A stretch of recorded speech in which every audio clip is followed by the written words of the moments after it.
या घडीची सगळ्यात महत्त्वाची बातमी आहे। उद्धव ठाकरेंनी तातडीची बैठक बोलावली आहे। पक्षाच्या खासदारांची ही तातडीची बैठक आहे। अगदी थोड्याच वेळात मातोश्रीवर या बैठकीला सुरुवात होतीये। अनिल देसाई, ओमराजे निंबाळकर, अरविंद सावंत, प्रियंका चतुर्वेदी या बैठकीकरता मातोश्रीवर पोहोचलेले आहेत। या सगळ्याविषयी अधिक माहिती घेण्याकरता थेट जाऊया आपल्या प्रतिनिधी भाग्यश्री प्रधान आचार्य यांच्याकडे। भाग्यश्री, काय अधिक माहिती या सगळ्या संदर्भात? नक्कीच लागवी, आपण जर बघितलं तर गेले 2 ते 3 दिवसापासून ऑपरेशन टायगर जे शिंदे गटाकडून राबवलं जाते त्याची चर्चा जोरात सुरू होती।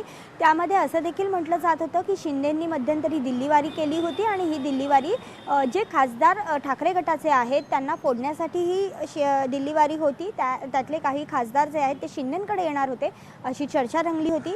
त्यानंतर ताबडतोब संजय राऊतांनी दिल्लीमध्ये एक खासदारांची बैठक घेतली होती। या बैठकीमध्ये खासदारांनी जो सूर आळवला तो असा होता की आम्हाला उद्धव ठाकरे स्वतः भेटत नाहीत।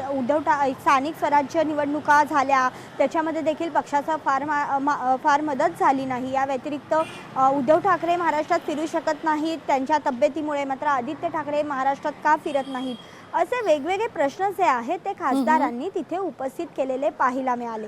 आणि त्यानंतर कुठेतरी उद्धव ठाकरे यांनी ही मीटिंग घ्यावी, बैठक घ्यावी खासदारांची अशा पद्धतीची विनंती जी आहे ती संजय राऊतांकडून देखील झाली होती। आणि एकंदरीत ज्या पद्धतीने तक्रारीचा सूर त्यांनी ऐकला त्यानंतर ही बैठक घेणं त्यांना गरजेचं वाटलं आणि आज ही बैठक जी आहे ती आता पार पडते।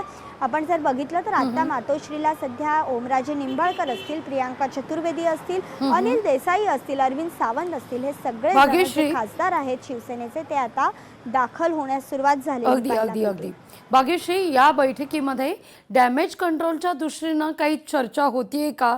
त्या दृष्टिकोनातून काही या सगळ्याविषयी मागणी केली जाणार आहे का? काही तोडगा निघेल का? काय नेमकं या बैठकीत सध्या सुरू आहे? काय कुजबूज आहे? नक्कीच डॅमेज कंट्रोलच्या दृष्टीने यामध्ये चर्चा होईलच, कारण मी म्हटलं तसं की शिंदेंचं ऑपरेशन टायगर जोरात सुरू असतानाच अशा पद्धतीचा सूर जेव्हा कानी आला त्यांच्या की काही खासदार जे आहेत ते शिंदेंकडे जाण्याच्या तयारीत आहेत, त्यावेळी त्वरितच उद्धव ठाकरेंनी ही मीटिंग जी आहे ती बैठक जी आहे ती बोलावून घेतली। त्यामध्ये एक गोष्ट आहे की नेमका कारभार कशा पद्धतीने होईल किंवा महाराष्ट्र मध्ये आदित्य ठाकरेंनी कशा पद्धतीने लक्ष घालायला पाहिजे या संदर्भात नक्कीच चर्चा होऊ शकते। खासदार काही सूचना देखील देऊ शकतात आणि त्या सूचना त्या चर्चा त्याच्या काही नक्की होतंय का हे बघणं देखील तितकंच महत्त्वाचं आहे, कारण धन्यवाद तुम्ही दिलेला एकूणच सविस्तर माहिती करता। लोकशाही मराठी ऐका, पहा, जागरूक रहा।